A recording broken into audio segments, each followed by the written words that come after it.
آگے سورج جو شروع ہو رہی ہے وہ سورہ یاسین ہے. بہت خوبصورت آیت ہے. سورہ یاسین کی بہت ساری فضیلتیں بیان کی جاتی ہیں، لیکن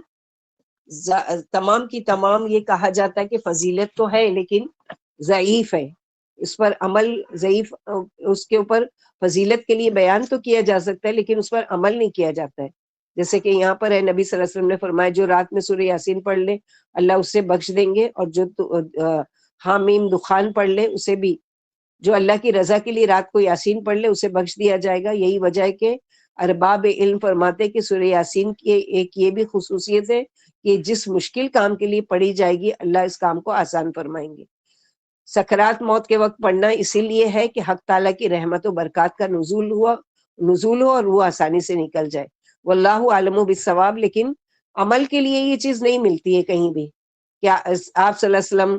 کا انتقال ہوا تو صحابہ کرام لے کر بیٹھ گئے سورہ یاسین پڑھنے کے لیے، حالانکہ موجود نازل ہو چکی تھی نا، قرآن تو آپ صلی اللہ علیہ وسلم کی زندگی میں مکمل ہو گیا. یا آپ صلی اللہ علیہ وسلم کہ جیسے اہل خانہ میں سے کسی کا انتقال ہو رہا ہے تو آپ صلی اللہ علیہ وسلم کہتے تھے کہ جاؤ اور ان کی آسانی کے لیے سورہ یاسین پڑھو. ایسا نہیں، کوئی چیز نہیں ملتی ہے ہم لوگوں کو الا یہ کہ دعا کی جائے مرنے والے کے لیے، اس کی آسانی کے لیے دعا کی جائے کہ اللہ تعالیٰ اس کے لیے آسانی کرے اور اس کی روح کو آسانی سے قبض کرے، اس کے ساتھ خیر کا معاملہ کرے اور اس کی رضا، اللہ کی رضا پر اور اس کے اللہ کے کلمے پر موت ہو. یہ دعا کی جا سکتی، لیکن لے کے بیٹھ جانا قرآن کی پیٹیاں اور پھر ایک ایک کو پارا بانٹنا کہ تم بھی پڑھو تم بھی پڑھو. اور یہ ہاں یہ کیا جا سکتا ہے، دعا کرو اور صدقہ کرو کہ صدقہ سے بلائی ٹلتی، تو صدقے کی وجہ سے آسان ہوگا. یعنی موت کا وقت جو ہے، سکرات کا موت ہے، مشکل وقت ہے، آسان کر دیں گے اللہ تعالیٰ. لیکن یہ چیز کہیں بھی ثابت نہیں ہے کہ اس طرح سے کیا جائے کہ مرنے والے کے پاس سورہ یاسین پڑھی جائے یا مرنے کے بعد سب کو ایک ایک سورہ یاسین کا وہ دیا جائے کہ یہ پڑھو اور اس کے لیے دعا کرو. نہیں، ویسے ہی دعا کرو جیسا اللہ کے نبی صلی اللہ علیہ وسلم نے کیا اور کر کے بتایا اور صحابہ کرام نے اس پر عمل کیا. تو یہ مکی صورت ہے، اس میں 5 رکوع ہے، 83 آیات ہے، 729 کلمات ہے اور 3000 اس کے حروف ہے. شروع ہو رہی ہے حروف مقطعات سے.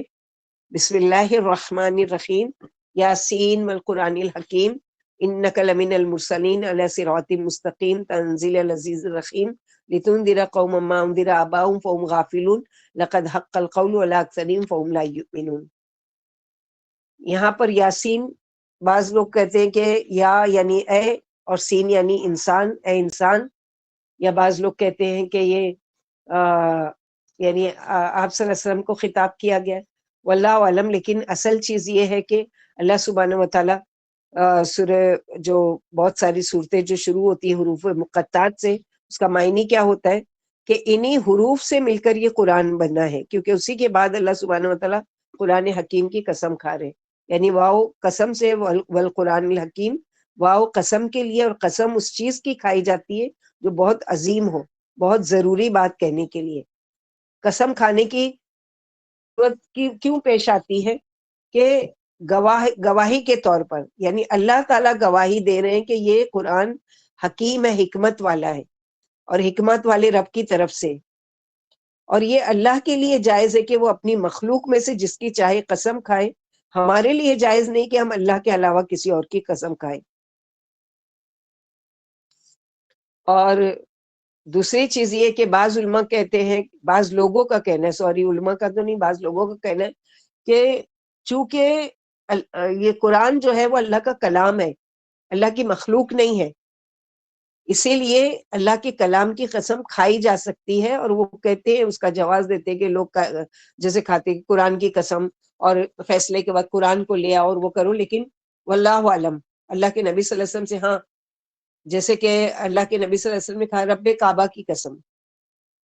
تو اس طرح کی اس رب کی جو کعبہ، اسی طرح اس رب کی قسم جو قرآن اتارنے والے، یہ کہا جا سکتا ہے. لیکن ڈائریکٹ قرآن کی قسم یہ نہیں کہا جا سکتا، کیونکہ وہ یہ کہ اللہ کا کلام ہو یا مخلوق ہو، اللہ تعالیٰ کے علاوہ کسی اور کی قسم کھانا ہمارے لیے جائز نہیں ہے. یہ بتایا. اس کے بعد اللہ تعالیٰ کہہ رہے ہیں انک لمن المرسلین. والقرآن حکیم واو یعنی قسم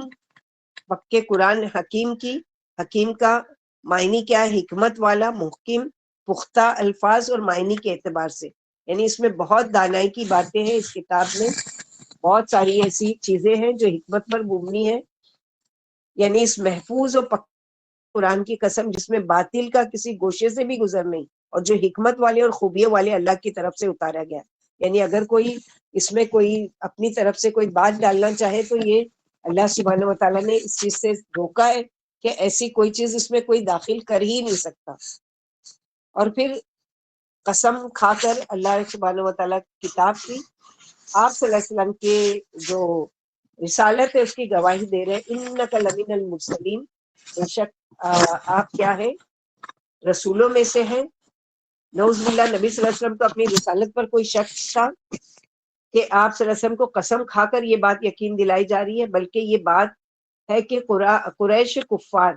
آپ صلی اللہ علیہ وسلم کی نبوت کا بہت شدت سے انکار کر رہے تھے، تو اللہ تعالیٰ نے شدت کے ساتھ اس کا جواب دیا، اور قسم کھا کر اللہ تعالیٰ گواہی دے رہے ہیں کہ آپ انک لمن المرسلین، کہ قسم ہے قرآن حکیم کی اور آپ پر جو یہ قرآن حکمت والا اترا ہے اس کی، کہ انک لمن المرسلین، بے شک آپ رسولوں میں سے ہیں، کیونکہ کلم کلا جھٹلایا کرتے تھے، جیسا کہ آپ صلی اللہ علیہ وسلم نے فرمایا میری مثال ایسی ہے جیسے کسی نے ایک محل تیار کیا، اس میں ایک اینٹ کی جگہ خالی تھی، تو میرا رسول بننا ایسا ہے کہ جیسے میں وہ اینٹ ہوں اور میں خاتم النبیون ہوں، انا خاتم النبیین لا نبی من بعدی، میں آخری نبی ہوں اور میرے بعد اب کوئی نبی نہیں آئے گا۔ اے محمد صلی اللہ علیہ وسلم، آپ یقیناً اللہ کے پیغمبر اور سیدھی راہ پر، مضبوط دین پر اور سیدھی سادی شریعت پر ہے، یعنی یہ راہ، یہ مسلک اور یہ دین جس کو آپ کے لے کر آئے معزز مہربان اللہ کی طرف سے اتارا ہوا ہے، جس کا خاص لطف و کرم اپنے مومن بندوں پر رہتا ہے۔ فرمایا وَإِنَّكَ تَهْدِي إِلَى صراط مستقیم، سورہ فصلت آیت نمبر 52-53۔ آپ تو سیدھی راہ کی طرف رہنمائی فرماتے ہیں، جو اللہ کی راہ ہے جس کی آسمان و زمین پر بادشاہت ہے، یاد رکھو اللہ ہی کی طرف تمام کام لوٹتے ہیں۔ تو صراط مستقیم کیا ہے؟ جس کی ہم دن بھر میں کئی مرتبہ دعا کرتے ہیں اللہ تعالیٰ سے کہ اہدنا الصراط المستقیم، یعنی یقیناً آپ صلی اللہ علیہ وسلم سیدھے راستے پر ہیں، جیسے کہ ہم سب دعا مانگتے ہیں کہ یا اللہ ہم کو سیدھا راستہ دکھا۔ سیدھا راستہ عقل سے نہیں معلوم کیا جا سکتا جب تک کہ رہنمائی نہ کرے، اور ہماری رہنمائی کے لیے اللہ تعالیٰ نے نبی صلی اللہ علیہ وسلم کو خود ہمارا رہنما بنا کر بھیجا، تو ہمیں رہنما پر اعتماد تو ہوگا تو ہم منزل تک پہنچ سکتے ہیں۔ مثلا بس ڈرائیور ہے، رکشہ ڈرائیور پر کیسے اعتماد کرتے ہیں کہ نہیں اس کو ہم لوگوں نے ایک لوکیشن ڈال دی ہے، وہ صحیح جگہ پر پہنچا دے گا، تو یہاں پر بھی اللہ سبحانہ و تعالیٰ یعنی یہ نہیں کر سکتے، یعنی کتنا، حالانکہ ہو سکتا ہے کہ کبھی وہ گاڑی کا ایکسیڈنٹ بھی ہو سکتا ہے، کبھی کچھ بھی ہو سکتا ہے اس میں، لیکن اس پر اعتماد کر کے کہ نہیں ہم محفوظ گاڑی میں بیٹھ گئے اور ہم انشاءاللہ اپنی منزل تک پہنچ جائیں گے، تو ایسا ہی یقین کیوں نہیں ہے ہمارے نبی صلی اللہ علیہ وسلم پر کہ آپ سیدھے راستے پر تھے، آپ صحیح راستے پر تھے، صحیح رہنمائی کرنے والے تھے، اور سیدھا راستہ کون سا راستہ ہے؟ جو جنت تک لے کر جاتا ہے، یعنی جیسے اللہ کے نبی صلی اللہ علیہ وسلم نے فرمایا جو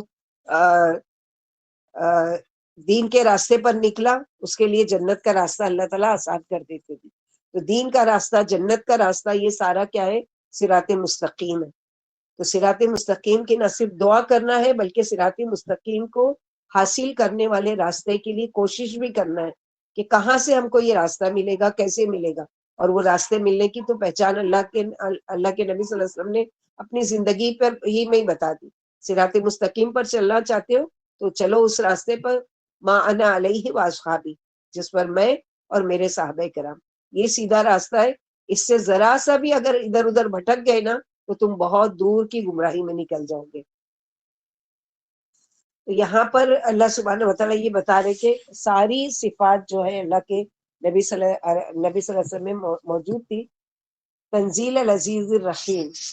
یہ نازل شدہ ہے کتاب، یہ قرآن کس کی طرف سے؟ رب العالمین کی طرف سے، یعنی قرآن کوئی معمولی کتاب نہیں ہے بلکہ اللہ رب العزت کا نازل کردہ کلام ہے، جس کی دو صفاتیں یہاں بیان کی گئی ہے. عزیز یعنی زبردست، جو نہیں مانے گا اس کو پکڑ سکتے ہیں، اتنے زبردست ہے اللہ تعالیٰ. اور کوئی شخص اس غلط فہمی میں نہ رہے کہ اس کا انکار کر کے ہم کہیں بھاگ سکتے ہیں، بچ سکتے ہیں. بلکہ کیا ہے، اللہ تعالیٰ عزیز ہے، اس کو اگر دنیا میں پکڑ نہیں ہو رہی ہے تو قیامت کے دن تو اس کی پکڑ یقینی ہے. اور رحیم بھی ہے، کہ رحیم کس طرح سے ہے کہ بہت زیادہ رحم کرنے والے. اگر ماننے کے بعد بھی انسان سے کوئی کمی بیشی یا کوئی کوتاہی ہو جاتی ہے تو وہ ہستی رحم فرمانے والی ہے. کیونکہ اللہ تعالیٰ نبی صلی اللہ علیہ وسلم کو بھی رحمت للعالمین بنا کر بھیجا گیا. کیوں بھیجا گیا یہ قرآن، یا کیوں بھیجا گیا آپ صلی اللہ علیہ وسلم کو؟ لِتُنذِرَ قَوْمًا مَّا أُنذِرَ آبَاؤُهُمْ فَهُمْ غَافِلُونَ،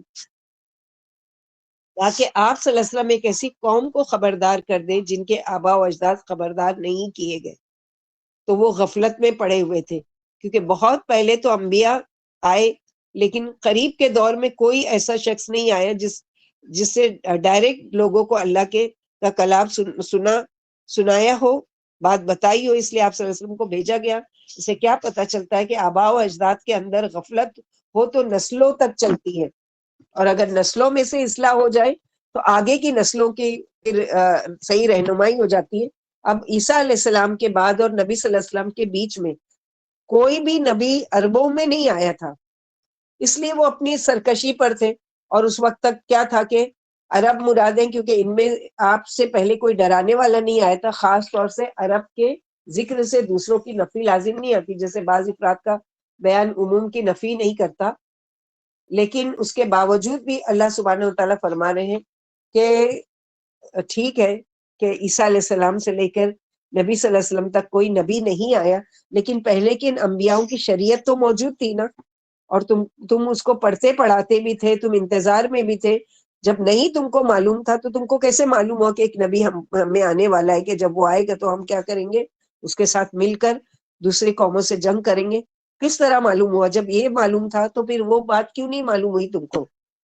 کہ تمام انبیاؤں کا پیغام کیا تھا؟ اور تم تو خود عرب خطے سے، عرب لوگوں سے خطاب ہے کہ تم تو خود وہ ہو کہ جو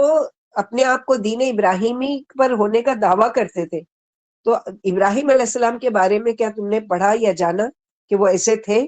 کہ اللہ کو چھوڑ کر کسی اور کو معبود مانتے تھے یا کسی اور کو شریک کرتے تھے؟ تو اللہ تعالیٰ یہاں پر یہ کہہ رہے ہیں کہ لِتُنذِرَ قَوْمًا مَّا أُنذِرَ آبَاؤُهُمْ فَهُمْ غَافِلُونَ لَقَدْ حَقَّ الْقَوْلُ عَلَىٰ أَكْثَرِهِمْ فَهُمْ لَا يُؤْمِنُونَ. بلا شبہ حق ثابت ہو گیا، بات ثابت ہو گئی کہ ان میں سے اکثر پر وہ ایمان نہیں لائیں گے. اکثر سے مراد ابو جہل، عتبہ بن عتیبہ، شیبہ اور قوم کے سردار بڑے بڑے، ان کے اندر تکبر تھا جس کی وجہ سے یہ حق کو نہیں مانتے تھے. اور قول سے مراد عذاب کا فیصلہ ہے، یہ ان کی قسمت میں ہی عذاب ہے. یہاں نعوذ باللہ اللہ تعالیٰ پر کوئی الزام نہیں، بلکہ ان کے طریقے کو دیکھ کر یہ کہا جا رہا ہے. جیسے کہ ایک لاپرواہ کوئی اسٹوڈنٹ کو دیکھ کر کوئی ٹیچر اگر یہ کہہ دیتا ہے پہلے سے ہی، ابھی اس نے ایگزام نہیں دیا، اپنے اس نے سال نہیں پورا کیا، کہ یہ تو ضرور فیل ہوئے گا، تو کیا نعوذ باللہ ٹیچر اس پر ظلم کر رہی ہے یا کر رہا ہے کہ اس کے بارے میں یہ ڈکلیئر کر رہی ہے کہ وہ فیل ہو جائے گا؟ تو ایسے ہی اللہ سبحانہ وتعالی کی مثال تو مثل الاعلیٰ ہے، لیکن ہمارے لیے بتایا جا رہا ہے کہ چونکہ ان کے اعمال ایسے نظر آ رہے ہیں کہ جس کے بارے میں یہ ہے کہ اکثر ان میں سے نہیں ایمان لانے والے، یعنی وہ ایمان کے اتنے زیادہ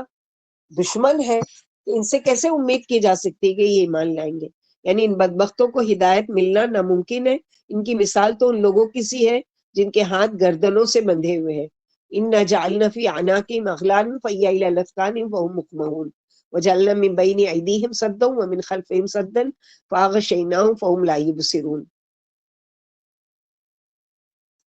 بے شک ہم نے ان کی گردنوں میں توق ڈال دیا ہے، غل، اغلال. فَهِيَ إِلَى الْأَذْقَانِ تو چھوٹے چھوٹے نہیں بلکہ ان کی ٹھوڑیوں تک، یعنی تھوڑیوں تک ایسے وہ توق ڈال دیے گے کہ ہم اکڑے ہوئے ہیں، یعنی جھکتے ہی نہیں ہیں، سنتے ہی نہیں ہیں. یہ تو دنیا کی مثال، ہم لوگوں کے تصور میں کیا وہ جہنم میں ان کو ایسا توق پہنایا جائے گا جسے نہیں، ان کی مثال دنیا کی دی جا رہی ہے کہ دنیا میں ہم نے ان کو ایسا بنا دیا، یعنی ان بدبختوں کو ہدایت ملنا ناممکن ہے۔ ان کی مثال تو ان لوگوں کی سی ہے جن کے ہاتھ گردنوں سے بندھے ہوئے ہوں، سر اٹھے ہوئے ہوں اور گردنوں میں توق پڑے ہوئے ہوں، یعنی ہم نے ان کے چاروں طرف دیواریں کھڑی کر دی، اسی وجہ سے حق دیکھ نہیں سکتے اور شکوک و شبہات میں پھنس کر گمراہیوں میں بھٹک رہے ہیں، اور آنکھوں پر پردے پڑے ہوئے ہیں۔ پھر بھلائی کی راہ کیسے پائیں گے، اور اس سے کیا کیسے فائدہ، یعنی اکڑ کر جب یہ رہتے ہیں، اکڑ کر چلتے ہیں، تو ان سے کیا امید کی جا سکتی ہے؟ جیسے تکبر کا ڈیفینیشن کیا کیا گیا کہ بطر الحق و غمت الناس، حق کا انکار کرنا اور لوگوں کو حقیر سمجھنا، تو یہ دونوں کوالٹی تو ان میں موجود تھی نا۔ جیسے ابو جہل نے کہا تھا اگر میں محمد صلی اللہ علیہ وسلم کو دیکھ لوں گا تو اس کے ساتھ ایسا اور ایسا سلوک کروں گا۔ اس پر اللہ سبحانہ وتعالیٰ نے آیت اتاری، لوگ اسے بتاتے تھے کہ یہ محمد صلی اللہ علیہ وسلم ہے، مگر آپ اسے دکھائی ہی نہیں دیتے تھے، اور یہی پوچھتا رہتا تھا کہ کہاں ہے اور کدھر ہے۔ جیسے کہ ایک مرتبہ ابو بکر صدیق اور آپ صلی اللہ علیہ وسلم بیٹھے ہوئے تھے، اور یہ بڑے غصے میں آیا ابو جہل کہ آج اگر محمد صلی اللہ علیہ وسلم نعوذ باللہ مل گئے تو میں ان کو چھوڑوں گا نہیں۔ تو جب بہت جوش کے ساتھ اور غصے میں آیا، آپ صلی اللہ علیہ وسلم بیٹھے ہوئے تھے حرم میں ابو بکر صدیق کے ساتھ، تو آپ ابو بکر صدیق نے نبی صلی اللہ علیہ وسلم سے کہا یا رسول اللہ صلی اللہ علیہ وسلم وہ آ رہا ہے، اور وہ اگر آپ کو دیکھ لے گا تو نقصان پہنچائے گا، فرمایا کہ اس کو آنے دو، وہ مجھے نہیں دیکھ پائے گا۔ اور وہ آیا اور آ کر پوچھ کر چلا گیا کہ تمہارا ساتھی کہاں ہے، لیکن دیکھ نہیں پایا۔ تو یہ حفاظت کرنے والی ذات کس کی ہے؟ اللہ سبحانہ وتعالیٰ کی۔ تو یہاں پر اللہ تعالیٰ اسی کا ذکر کر رہے ہیں کہ ہم نے ان کے گردنوں میں جو وہ کر دیا، ان کو سامنے کی چیز نظر نہیں آتی۔ وَجَعَلْنَا مِن بَيْنِ أَيْدِيهِمْ سَدًّا وَمِن خَلْفِهِمْ سَدًّا فَأَغْشَيْنَاهُمْ، ہم نے ایک دیوار ان کے سامنے کھڑی کر دی ہے اور ان کے پیچھے دیوار کھڑی کر دی ہے، جیسے قید ہونا، کچھ نظر نہ آنا۔ لا علم تو اہل مکہ کی حالت بتائی جا رہی ہے، یہاں دیوار سے مراد تعصب کی دیوار، جس کی وجہ سے وہ آخرت کے بارے میں سوچ ہی نہیں رہے تھے۔ پیچھے یعنی ماضی کے پلٹ کر نہیں دیکھتے تھے کہ جو قوم اللہ کی بات نہیں مانتی ہم نے ان کو کیسے تباہ کر دیا، اور اوپر سے بھی ڈھانپ دیا گیا، یعنی ان کو ایسا کمرہ جو چاروں طرف سے بند، اوپر سے چھت مکمل اندھیرا، وہاں دیکھ ہی نہیں سکتے۔ اس طرح اللہ تعالیٰ نے ان کو بنا دیا تھا، یعنی اللہ نے گمراہی کی وجہ سے ان کے دلوں پر مہر لگا دی۔ فہم سواء علیہم انذرتہم ام لم تنذرہم لا یؤمنون انما تنذر من اتبع الذکر وخشی الرحمن بالغیب فبشروا بمغفرۃ واجر کریم انا نحن نحیی الموتى ونکتب ما قدموا وآثارهم وکل شیء احصیناہ فی امام مبین۔ یعنی اللہ سبحانہ وتعالی گمراہی کی وجہ سے ان کے دلوں پر مہر لگا دی، اب وہ ان پر کوئی بھی نصیحت اثر نہیں کرے گی، انہیں ڈرانا نہ ڈرانا برابر ہے۔ سورہ بقرہ میں بھی پڑھ چکے، ان الذین حقت علیہم القول، سورہ یونس آیت نمبر 97، جن پر اللہ کی بات واجب ہو چکی وہ ایمان نہیں لائیں گے جب تک کہ وہ دردناک عذاب نہ دیکھ لیں، وہ ان کے پاس دنیا بھر کے معجزے آ جائیں۔ نبی صلی اللہ علیہ وسلم سے فائدہ اٹھانے والے، یعنی آپ کے ڈرانے سے ایمان والے ہی فائدہ اٹھاتے ہیں، جو قرآن عظیم کی ہدایتوں پر عمل پیرا رہتے ہیں، اور تنہائی میں جب اللہ کے سوا، جیسے یہ آیت ہے نا کہ انما تنذر من اتبع الذکر وخشی الرحمن بالغیب، کہ اللہ کی عظیم ہدایتوں پر عمل پیرا رہتے ہیں، اور تنہائی میں جب اللہ کے سوا انہیں کوئی نہیں دیکھتا اس وقت بھی وہ اپنے رب سے ڈرتے رہتے ہیں، کیونکہ انہیں یقین ہے کہ اللہ ان کی تمام حرکات و سکنات سے واقف ہے۔ آپ ایسے لوگوں کو گناہوں کی معافی کی بشارت سنا دیجئے، اور عزت والے کثیر فراخ اور نفیس عمدہ انعامات کی بھی خوشخبری سنا دیجیے۔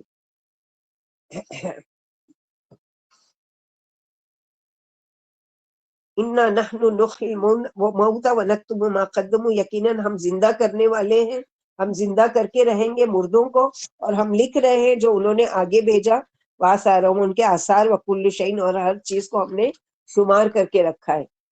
اس کو، فی امام مبین، ایک کھلے رجسٹر میں، کھلی کتاب میں، مراد اس سے لوح محفوظ ہے۔ لوگ نہیں مانتے، حق کو نہ مانے، لیکن ان کو یاد رکھنا چاہیے کہ ایک دن ایسا آنے والا ہے جس دن ہم سب مردوں کو زندہ کریں گے، اور اس دن جو یہ آثار چھوڑ کر جا رہے ہیں وہ بھی ہم لکھ رہے ہیں، یعنی ان کے وہ اعمال جو انہوں نے اپنی زندگی میں کر کے بھیجے خواہ وہ اچھے تھے یا برے، اور مرنے کے بعد یہ جن کا اثر پیچھے چھوڑ کر جا رہے وہ بھی ہم دیکھ رہے ہیں۔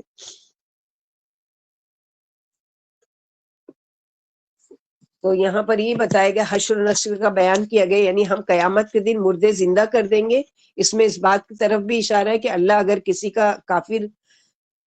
کا دل زندہ کرنا چاہے تو کر سکتے ہیں، اور مردہ دلوں کو بھی زندہ کر کے حق کی رہنمائی فرما سکتے ہیں، جیسا کہ حق تعالیٰ نے سنگدلی کے ذکر کے بعد فرمایا، اعلموا ان اللہ یحیی الارض،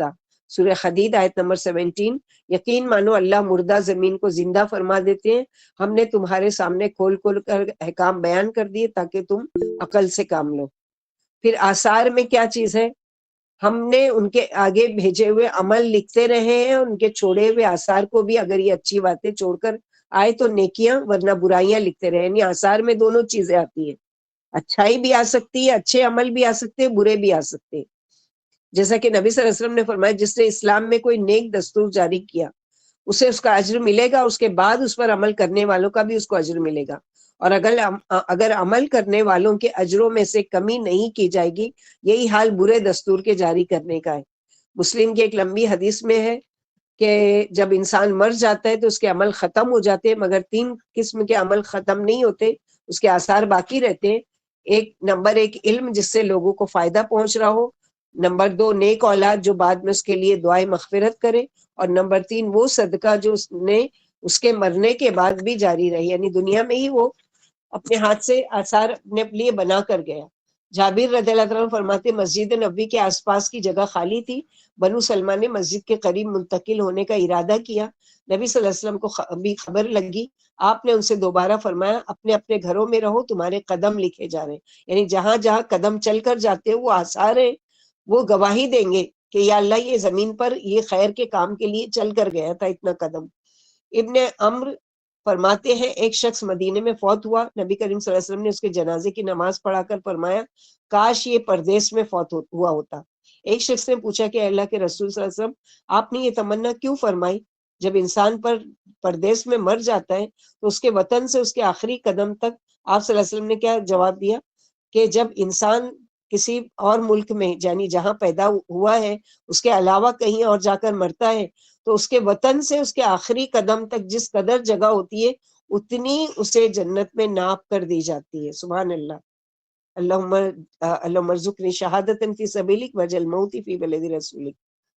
ثابت رضی اللہ عنہ فرماتے ہیں میں انس رضی اللہ عنہ کے ساتھ ساتھ تھا اور تیز تیز چل رہا تھا، آپ نے میرا ہاتھ پکڑ لیا، پھر ہم دونوں آہستہ آہستہ چلنے لگے، پھر جب نماز پڑھ چکے تو انس رضی اللہ عنہ نے فرمایا کہ میں زید بن ثابت کے ساتھ ساتھ جا رہا تھا، تیز چلنے لگا تو انہوں نے فرمایا انس تم کو معلوم نہیں ہے کہ قدم لکھے جاتے، یعنی آہستہ آہستہ قدم ڈالو، جلدی جلدی جائیں گے تو ایک قدم یہاں پڑا ایک وہ پڑا، بیچ کی جگہ خالی رہ گئی نا، لیکن ایک ایک قدم آہستہ آہستہ چل رہا ہے تو ہر قدم کے بعد جو قدم پڑ رہا ہے وہ لکھا جا رہا ہے آثار میں۔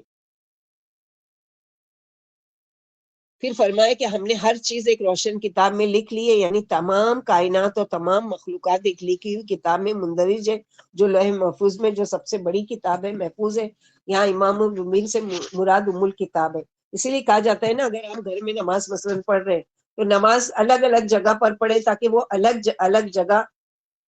حق میں گواہ بنے، اور کہیں جائیں بھی تو کہیں جا کر بھی وہاں پر نماز ضرور ادا کرے کہ یہ جگہ یہ زمین کا ٹکڑا جو ہے وہ میرے آثار میں سے، یعنی کل کو اللہ تعالیٰ کیا ہے یہ زمین کا ٹکڑا میرے حق میں گواہ بنے گا۔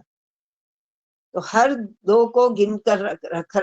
رکھ رہے ہیں، جو آگے بھیجا ہم نے اپنی زندگی میں کر رہے ہیں، فرشتے اس کو لکھ رہے ہیں، ہر روز انسان کا نامہ عمل اللہ کے ہاں چڑھتے ہیں، فرشتے فجر کی اور عصر کی نماز سے تبدیل ہوتے ہیں، جو کچھ انسان دن بھر کرتا ہے وہ ساری رپورٹ اللہ کے پاس لے جاتے ہیں، یہ کمایا ہے تیرے بندے نے آج۔ آثارہم، اس میں تو ہمارا ہاتھ جس پر لگا وہ اللہ کے ہاں گواہی دے گا، مثلا یہ کتاب اس پر ہاتھ لگا اچھے کے لیے تو یہ اچھی گواہی لکھی جائے گی، جہاں ہم بیٹھے ہیں اس وقت یہ ہماری بیٹھنے کی جگہ لکھی جائے گی، جتنے قدم چل کر جہاں بھی گئے ہوں گے وہ سارے اثرات محفوظ رہیں گے۔ اسی طرح جو لوگ حرام چیزیں پکڑتے ہیں، حرام کی طرف قدم بڑھاتے ہیں، وہ بھی ریکارڈ ہو رہے ہیں،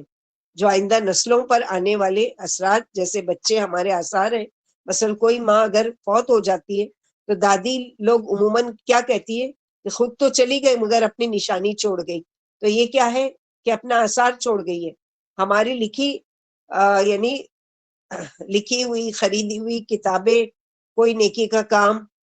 ہم چلے گئے پیچھے چھوڑ گئے، وہ ہمارے جانے کے بعد اگر وہ کام، وہ کتاب پڑھی جا رہی ہے یا وہ تحریریں لکھی جا رہی ہے تو یہ بھی آثار میں سے ہے.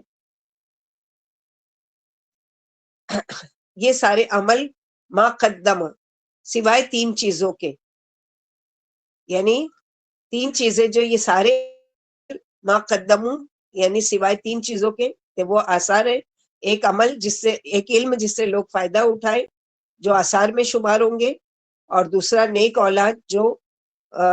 مرنے کے بعد دعا کرے، اور اگر برے اولاد ان کی تربیت اچھی نہیں کیے تو وہ برے آثار میں لکھے جائیں گے. پھر مرنے والے کے لیے دعا کرے. پھر تیسری چیز ہے صدقہ جاریہ، مال ایسی جگہ پر لگا جانا کہ چلے جائیں. یعنی کتنی مرتبہ سورہ یاسین پڑھتے ہیں اور چھاپ کر بانٹتے بھی ہیں، لیکن اصل مضمون ہم نہیں سمجھتے کہ ہم کو کس لیے یہ کہا گیا ہے، کرنے کا کام ہم کو کیا بتایا گیا ہے. تو اللہ تعالیٰ سے ہم لوگوں کو بھی دعا کرنا چاہیے کہ اللہ کرے کہ ہم ان میں سے ہوں جو اچھے آثار ہم پیچھے چھوڑ کر جائیں، کہ جن کے اللہ سبحانہ و تعالیٰ کیا وہ ہمارے حق میں گواہ بنے. تو کوشش کیا کریں کہ مثلاً یہ کہ جہاں نماز پڑھ رہے ہیں وہ بھی اس نیت سے کہ یہ میرے لیے گواہ بنے گی. کوئی کتاب لے رہے ہیں، کوئی ایک نقطہ بھی لکھ رہے ہیں، وہ بھی سوچے کہ میں یہ جو لکھی ہوئی تحریر چھوڑ کر جاؤں گی، میرے بعد کوئی پڑھے گا، اس سے علم حاصل کرے گا، تو یہ بھی میرے لیے صدقہ جاریہ ہوگا، اور یہ بھی میرے آثار میں سے کہ جب بھی وہ بک کھولی جائے گی، دیکھی جائے گی، تو آپ کا نام یاد کیا جائے گا نا کہ فلاں کی یہ بک ہے، اس کے ہاتھ کی لکھی ہوئی لکھاوٹ ہے، اس کی تاریخ. اسی لیے آپ لوگ بھی یہ کیا کیجئے، میں بھی کرتی ہوں کہ جب بھی کوئی چیز شروع کرتی ہوں اس کی ڈیٹ لکھ لیتی ہوں. مثلا آج بھی میری بک پر لکھا ہوا ہے کہ یہ جو آیت پورے میں نے پہلے بیچ کی کتنی تاریخ کو لی تھی، پھر سیکنڈ بیچ کی کتنی تاریخ کو لی تھی، اور آج کتنی، یعنی اس سے پہلے کا جو بیچ ہے ان کو 2017 میں نے یہ الحمدللہ ہم لوگوں نے پڑھا تھا، اور آج 2024 آ گیا. تو یہ ساری چیزیں کیا ہے، یہ آثار میں سے ہے نا، کہ وہ تو گزر گئے وہ زمانے، لیکن آج وہ آثار میں سے کہ ہم نے سب سے پہلے وہ کیا تھا 2011 میں، دوسرا بیچ ہوا 2017 میں. یہ آئے تھے کمپلیٹ کرنے کی بات نہیں کر رہی ہوں، یہ پارے جو چل رہے تھے اس کی تاریخ بتا رہی ہوں، اور آج ہے 22/1/2024. یہ ساری چیزیں کیا ہے، یہ پیچھے جو ہم چھوڑ کر آئے نا، وہ زمانے میں تو ہم پلٹ کر جا نہیں سکتے، لیکن ان زمانوں کو یاد کرتے ہیں، اچھا وہی یہ لکھی ہوئی وہی کتاب ہے، یا یہ باتیں وہی لکھی ہوئی ہے، یا اس پر ڈیٹ لکھی ہوئی ہے. اور پھر ہمارے بعد جو بھی اس کتاب کا وارث ہوگا انشاءاللہ وہ اس کو دیکھے گا اور وہ اس کو یاد کرے گا کہ اس پر اس تاریخ کو یہ لکھی گئی ہے. تو ایسے ہی آپ لوگوں کو بھی کے لیے بھی کہ آپ کوئی بھی نئی چیز شروع کرے، سب سے پہلے تو اللہ سبحانہ و تعالیٰ کا نام لے کے کہ بسم اللہ الرحمن الرحیم، اور دوسرے یہ کہ ڈیٹ لکھا کرے، کہ یاد کیا جائے کہ ہم نے یہ چیز اتنے تاریخ کو اور اس سال میں پڑھی تھی. اللہ تعالیٰ ہم سب کی کوششوں کو قبول کرے، بہترین آثار اپنے پیچھے ہم کو چھوڑ کے جانے کی توفیق عطا فرمائے. اللہ سبحانہ و تعالیٰ ہم سے راضی ہو جائے، ہم سے وہ کام لے لے جو اللہ تعالیٰ کی پسند کا اور اللہ کے مخلوق کے فائدے کا ہو جائے، اور اللہ نہ کرے کہ ہم کوئی ایسی غلط چیزیں چھوڑ کر جائیں جو ہمارے لیے حق میں ہمارے خلاف گواہی بنے اللہ کے وہاں.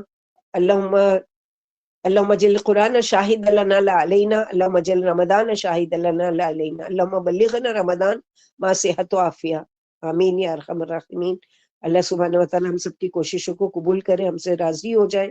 ہم سے ربنا تقبل منا انک انت السمیع العلیم وتب علینا انک انت التواب الرحیم. سبحان ربک رب العزۃ عما یصفون وسلام علی المرسلین والحمد للہ رب العالمین. سبحانک اللہم وبحمدک، اشہد ان لا الہ الا انت، استغفرک واتوب الیک. السلام علیکم ورحمۃ اللہ وبرکاتہ.